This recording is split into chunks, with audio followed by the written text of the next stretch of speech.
Hello everyone, welcome to back MC Study CSS platform. I hope you are doing well. Today we discuss the rise of global south coupled with regionalization, multipolarity and de-dollarization. और आज हम discuss करने वाले हैं basically जो world politics के अंदर जो चेंज आ रहा है इस चीज को हम देखेंगे। एक न्यू कह ले के मॉडल ऑफ ग्लोबल गवर्नेंस जो इंट्रोड्यूस करवाया जा रहा है इस चीज को हम यहाँ पर डिस्कस करने वाले हैं। आज बहुत ही इंपॉर्टेंट टॉपिक है ये हमारे CSS 2026 के लिए। IR है हमारा, चाहे करंट अफेयर है, पाकिस्तान अफेयर है, बहुत ही इंपॉर्टेंट जो हमारा ये टॉपिक है। ठीक है, चलते हैं इसको डिस्कस करते हैं। सबसे पहले हम यहाँ पर जो डिस्कस करने वाले हैं यहाँ पर empowering global south, regionalisation and multipolarity. बहुत इंपॉर्टेंट टॉपिक है। इसके ऊपर मैंने डीडोलाइजेशन के ऊपर ऑलरेडी एक कंप्लीट लेक्चर जो है बड़ा डिटेल्स के साथ अपलोड कर दिया है। वो आप अपने कॉन्सेप्ट, बेसिक कॉन्सेप्ट जो है अपने क्लियर कर सकते हैं। ठीक है, यहां पर हम डिस्कस करने वाले हैं बेसिकली यहां पे सबसे पहले हम डिस्कस करेंगे यहां पर जो ग्लोबल साउथ को इंपावर किया जा रहा है इसकी रीजंस क्या है, रीजनलाइजेशन मल्टीपोलैरिटी के पीछे रीजंस क्या है, कॉजेस क्या है, इस चीज को हमें देखना पड़ेगा।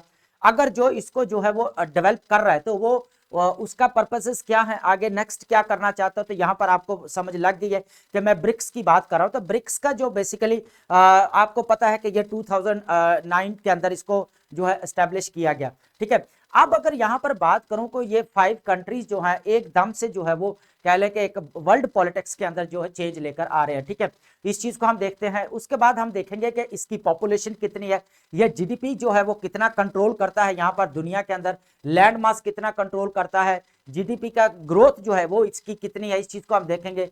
ये ईच एंड एवरीथिंग जो हम इसके बारे में जो है आज पढ़ने वाले हैं। और यहाँ पर जो हम डिस्कस करेंगे what are the opportunity for Pakistan. हमारा कंसर्न ये है पाकिस्तान के लिए क्या अपॉर्चुनिटीज है, पाकिस्तान को क्या फायदा यहाँ पर हो सकता है, इस चीज को भी हम देखने वाले हैं। ठीक है, तो हम चलते हैं ब्रिक्स को पहले अंडरस्टैंड करने की कोशिश करते हैं। यहाँ पर सबसे पहले अगर यहाँ पर मैं बात करूं यहाँ पर regionalisation and global south empowering, अगर सबसे पहले अगर यहाँ पर बात की जाए ब्रिक्स ने एकदम से जो है पूरी कह लें ग्लोबल ऑर्डर को जो है एकदम से रीशेप कर दिया। अब इसकी अगर मैं बात करूं यहाँ पर ब्रिक्स की तो आपको पता है कि ये 2009 के अंदर जो है इसको एस्टेब्लिश किया गया। ठीक है, आज इसको जो है वो 16 ईयर्स हो गया। ठीक है, कितने, ऑलमोस्ट 16 ईयर्स इसको गुजर चुके हैं और एकदम से जो इसने कह लें कि वर्ल्ड पॉलिटिक्स को हिलाकर रख दिया, एकदम से जो इसने चेंज लेकर आया है।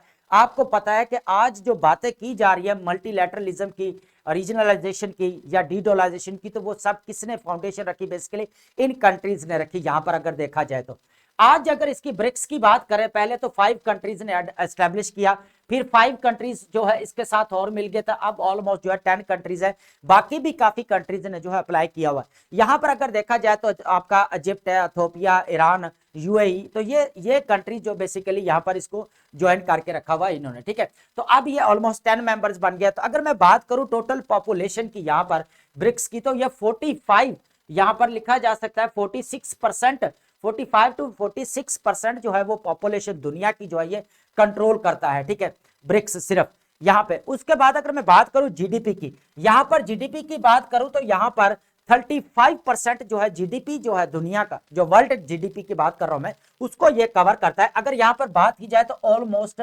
60 to 65 ट्रिलियन डॉलर जो है ना वो जीडीपी जो है वो सिर्फ ब्रिक्स कंट्रीज का यहाँ पर।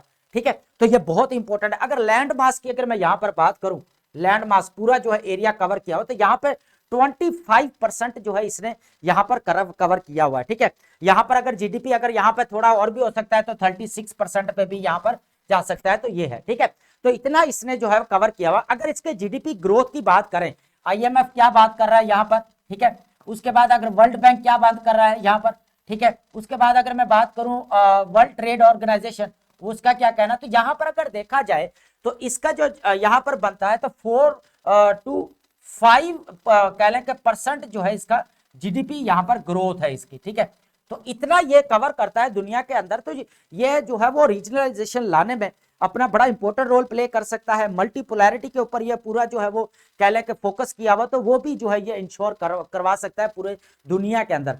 अब यहाँ पर देखा जाए तो आपको पता, अगर मैं थोड़ा सा यहाँ पर बता दूं हुआ क्या, यहां पर अगर देखा जाए तो इंडिया के आपको पता है कि अभी कह लें कि USA के साथ, न्यू दिल्ली और वाशिंगटन के साथ जो है रिलेशन अच्छे नहीं रहे। ठीक है, अच्छे नहीं रहे मतलब उनके टैरिफ जो वॉर लगी रही इन दोनों के दरमियान में, जो USA ने तकरीबन ऑलमोस्ट 25% था। ठीक है, फिर उसको बढ़ाकर उसने 50% जो है यहाँ पे टैरिफ जो है लगाए। ठीक है, अब यहाँ पर क्या हुआ, इंडिया ने एकदम से अपनी पॉलिसी को शिफ्ट दिया, एससीओ को ज्वाइन किया इसने, एससीओ की जो मीट समिट हुई उसको ज्वाइन किया नरेंद्र मोदी ने। उसके बाद जो है नरेंद्र मोदी ने फिर ब्रिक्स को भी ज्वाइन किया। यहाँ पर जो ब्रिक्स की जो समिट हुई थी 2025 के अंदर, जुलाई 2025 ब्राजील के अंदर हुई थी। ठीक है, तो यहाँ पर उसको भी ज्वाइन किया।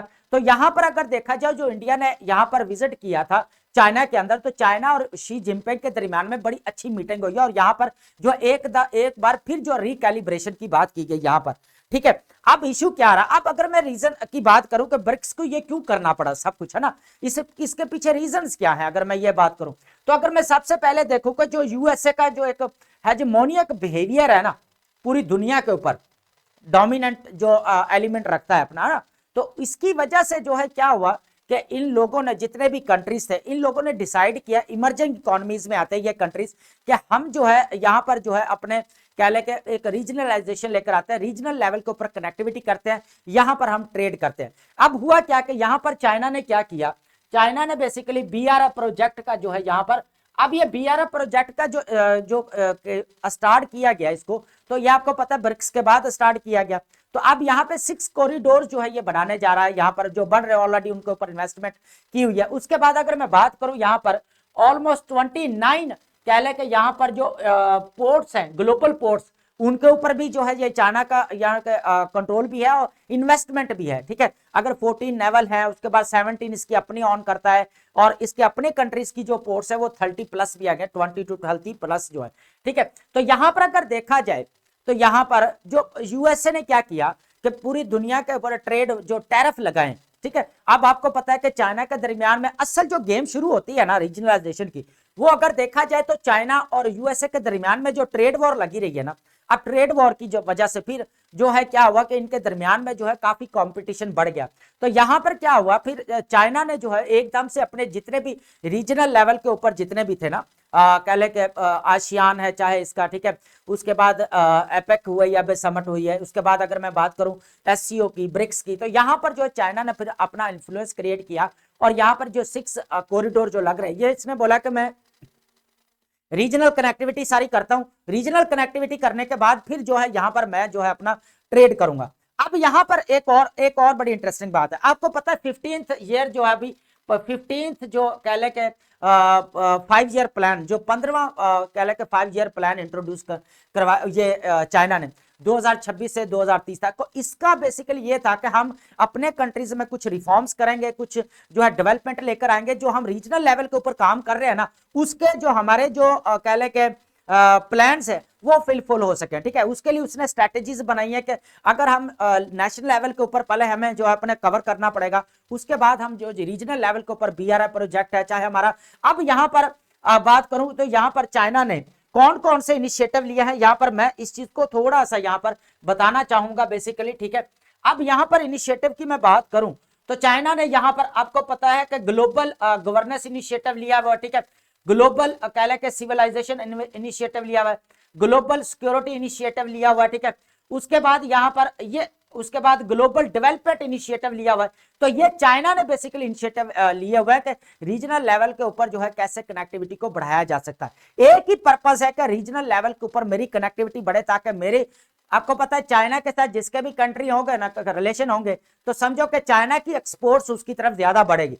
चाइना इंपोर्ट कम करता है, एक्सपोर्ट ज्यादा करता है, क्योंकि पीछे से जो कह ले के जो प्रोडक्शन है वो बहुत ज्यादा हो रही है। ठीक है, तो अब ये चीजें भी नजर आ रही है। तो ये सारी चीजें अगर मिलकर अगर बात करें, यहां पर एकदम से जो इंडिया और चाइना की रिप्रोचमेंट हुई है ब्राजील में, यहां पर इन्होंने फिर कहा है कि हम अपनी करेंसी में ट्रेड करेंगे, डी-डॉलराइजेशन की भी बात हुई यहां पर। ठीक है, अब हम देखेंगे कि यहां पर जो है ये ऑन कितने करता है, कितने रिजर्व्स है, ऑलरेडी $100 बिलियन जो है अभी इसके पास जो है वो है, नेशनल जो बैंक इन्होंने बनाया, नेशनल डेवलपमेंट बैंक, उसके अंदर।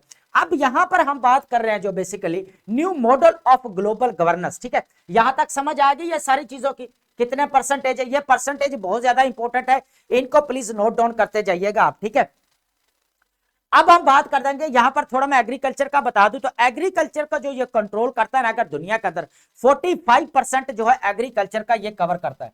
कितना करता है? 45% एग्रीकल्चर का करता है। और अगर उसके बाद मैं और बात करूं तो ये ग्लोबल ऑयल को जो कवर करता है, ग्लोबल ऑयल की प्रोडक्शन को, ऑयल को जो कवर करता है ऑलमोस्ट जो है ये 30% जो है ये कवर करता है दुनिया का, ठीक है। तो ये बहुत ज्यादा इंपॉर्टेंट फैक्ट्स एंड फिगर है कि अगर ब्रिक्स के पास इतनी पावर है तो वो कह ले कि ऑब्वियसली बात है वो रीजनलाइजेशन लेकर आ सकता है, ठीक है, डीडोलाइजेशन भी कर सकता है, ठीक है, मल्टीपोलैरिटी की तरफ भी वो जो अपना स्टेप आगे बढ़ सकता है ना, स्टेप फॉरवर्ड कर सकता है। लेकिन है क्या यहाँ पर इशू, क्या है यहाँ पर इशू, अभी भी जो डॉलर के हेजेमोनिक बिहेवियर है वो अभी भी मार्केट के अंदर है। आपको पता है जितना रिजर्व, इंटरनेशनल रिजर्व जितना डॉलर के ज्यादा है अभी भी, ठीक है, 50 ऑलमोस्ट 50 प्लस जो है इसके रिजर्व हैं। तो यहां पर अगर इसको मात देना डॉलर को तो ये काफी मुश्किल होगा, क्योंकि आगे जो डीडॉलराइजेशन अगर लेकर आते भी हैं तो अभी तक तो बैंक भी डिसाइड नहीं हुआ, यहां तक कि अभी कोई कह ले के जो एक कह लें कि एक करेंसी डिसाइड होती है कि हमने इस करेंसी में ट्रेड करनी है, वो भी नहीं हुई। अब हर कंट्री चाहेगा कि मेरी लोकल करेंसी को जो है वो यहां पर ग्रोथ मिले, तो हर कंट्री जब लोकल करेंसी की बात करेगा तो जब मल्टीपोलैरिटी जब कह लें कि होगा दुनिया, तो यहां पर जो ग्लोबल मार्केट्स के अंदर आएंगे तो हर कंट्री क्या कहेगा, मेरी लोकल करेंसी के अंदर मैं ट्रेड करूंगा। तो यहां पर फिर जो एक बार से फिर जो है क्राइसिस जो है वो यहां पर शुरू हो सकता है, ठीक है।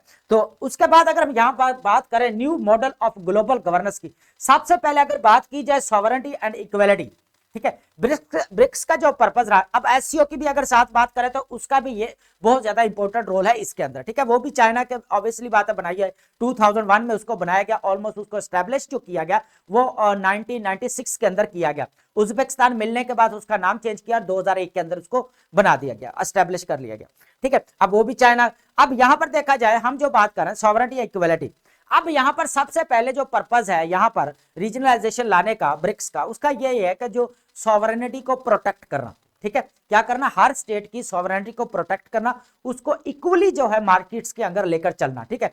अगर हम यहां पर रीजनल कनेक्टिविटी करते हैं, BRI प्रोजेक्ट जो लगा रहे हैं, तो यहां पर हर कंट्री जो है यहां पर कह लें कि 150 प्लस कंट्रीज तो ऑलरेडी साइन कर चुके हैं, 150 प्लस 160 प्लस, ठीक है।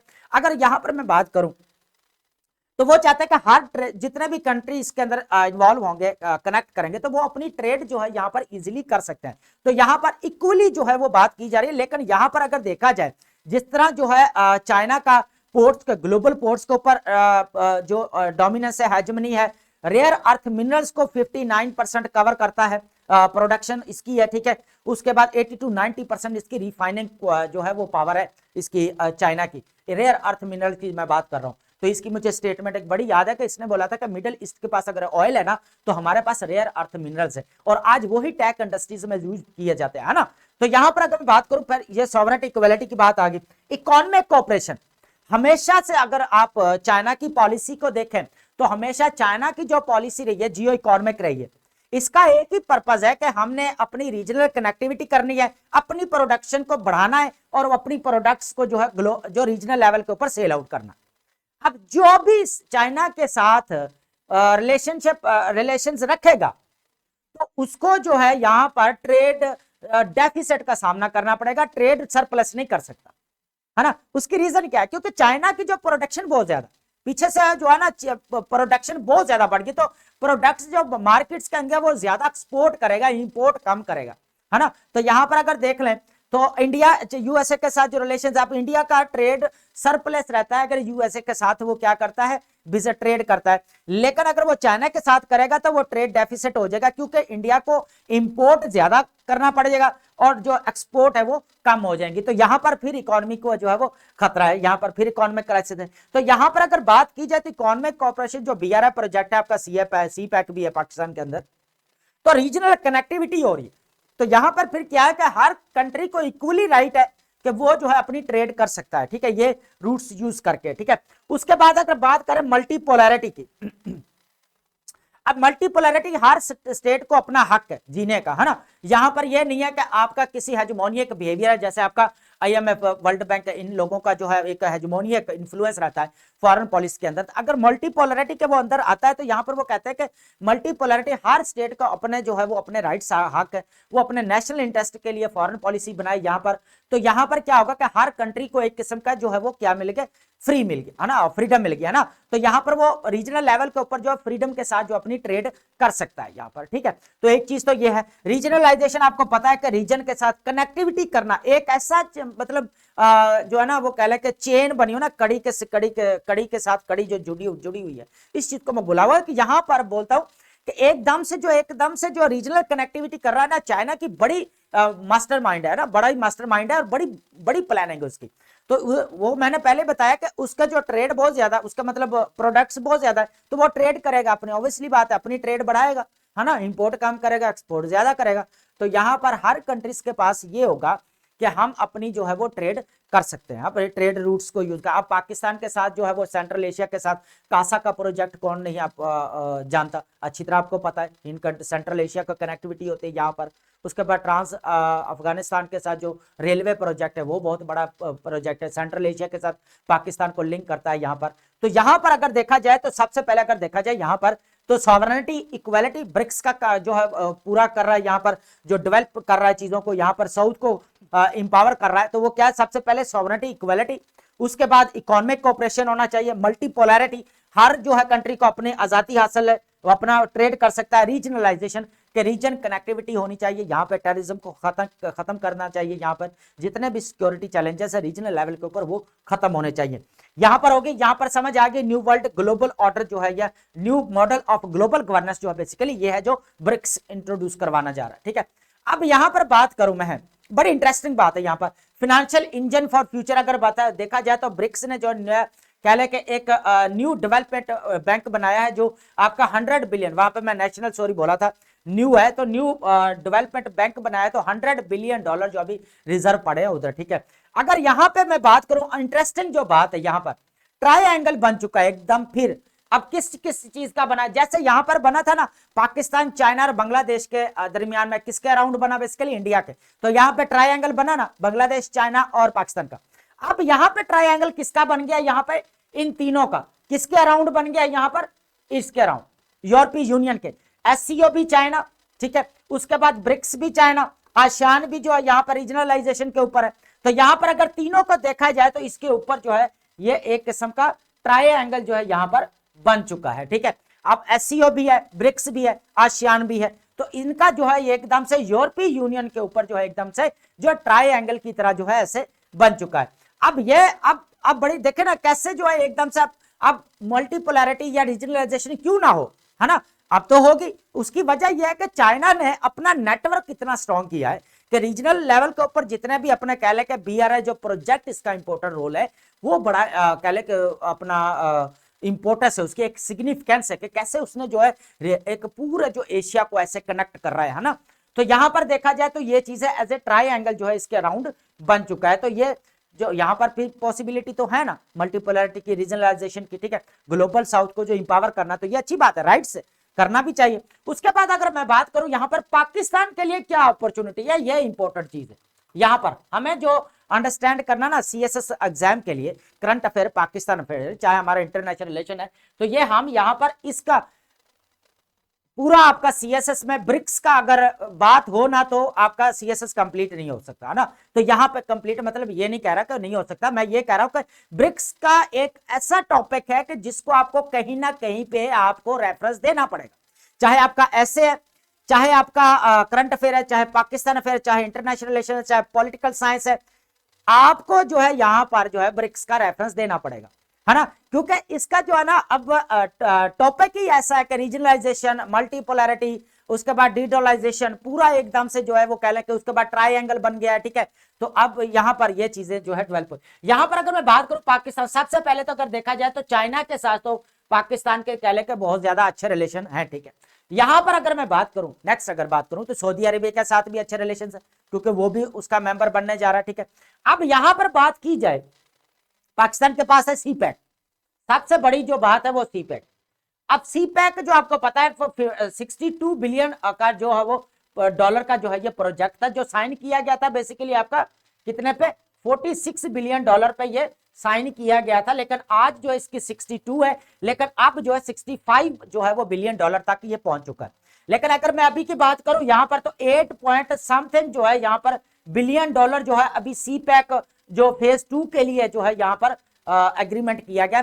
तो यहां पर पाकिस्तान के पास अपॉर्चुनिटी है कि अगर सी पैक बनता है तो ग्वादर तक, तो यहाँ पर जो सेंट्रल एशिया तक पाकिस्तान कनेक्टिविटी करने जा रहा है, तो पाकिस्तान यहाँ पर रीजनल लेवल के ऊपर कनेक्टिविटी करके अपनी ट्रेड को बढ़ा सकता है। जिस तरह पाकिस्तान ने जियो पॉलिटिक्स से जियो इकोनॉमी की तरफ अपनी पॉलिसी को शिफ्ट किया है, तो यह पाकिस्तान के लिए गोल्डन अपॉर्चुनिटी है कि वह पाकिस्तान इससे फायदा उठा सके। अभी यहाँ पर यूएसए के साथ पाकिस्तान के रिलेशन अच्छे हैं, चाइना के साथ अच्छे हैं, सऊदीया के साथ बहुत अच्छे चल रहे हैं। उसके बाद सबसे बड़ी बात, जो बांग्लादेश के साथ रिलेशंस बढ़े हैं इस बार, है ना, तो यहां पर रीजनल ट्रायंगल जो अराउंड द इंडिया यहां पर बना है, जहां पर आपका पाकिस्तान है, यहां पर चाइना है और बांग्लादेश जो है, एकदम से ट्रायंगल जो है यहां पर बन गया। यहां पर आपका चाइना है, यहां पर पाकिस्तान है आपका, यहां पर बांग्लादेश है और यहां पर आपका इंडिया, ठीक है। अब यहां पर तो पाकिस्तान के पास गोल्डन अपॉर्चुनिटी है कि जियो इकोनॉमिक की तरफ जो पॉलिसी को शिफ्ट किया है, तो रीजनल लेवल के ऊपर पहले जितने भी रिलेशंस है उनको जो है यहाँ पर क्या लेके रिकैलिब्रेशन होनी चाहिए, ठीक है। जैसे अफगानिस्तान है, ईरान है, ठीक है, इनके साथ रिकैलिब्रेशन होनी चाहिए, क्योंकि उधर से जो है ना इंडिया भी रीप्रोचमेंट कर रहा है अफगानिस्तान के साथ। चाबहार पोर्ट के साथ जो है वो सेंट्रल एशिया तक जाएगा, यूरोप तक जाएगा, क्योंकि स्टेट ऑफ हॉर्मुज है, गल्फ ऑफ ओमान है, उसके जरिए वो कनेक्ट करेगा पूरे चाबहार को, जितने भी लिंक करेगा। एक ही जगह पे ये चाबहार है, ये सेंट्रल एशिया है, ये उसका रशिया जाएगा, ये आपका सारा जो है वो समुद्री रास्ता है, ये फिर यूरोप को ज्वाइन कराएगा। तो इस तरह जो है चाबहार को वो कनेक्ट कर रहा है, तो 6 मंथ उसको एग्जेम्पशन मिल गए। तो पाकिस्तान को यहाँ पे गोल्डन अपॉर्चुनिटी है कि पाकिस्तान को यहाँ पर जो है वो सी पैक के ऊपर जल्द से जल्द जो है वो इसको जो है कंप्लीट करे, ताकि पाकिस्तान के जियो इकोनॉमिक में फायदा हो, यहाँ पर ट्रेड जो है वो बड़े, एक्सपोर्ट जो है यहाँ पर बढ़ सके। तो यह हमारा टॉपिक बहुत इंपॉर्टेंट था कि इंपावरिंग ग्लोबल साउथ को क्यों इंपावर करना था, रीजनलाइजेशन, ग्लोबल, उसके बाद सॉरी मल्टीपोलैरिटी, उसके बाद अगर मैं बात करूं यहाँ पर डीडोलराइजेशन। तो ये चीजें थी, बहुत इंपॉर्टेंट है, इसको नोट डाउन कर ले आप, ठीक है।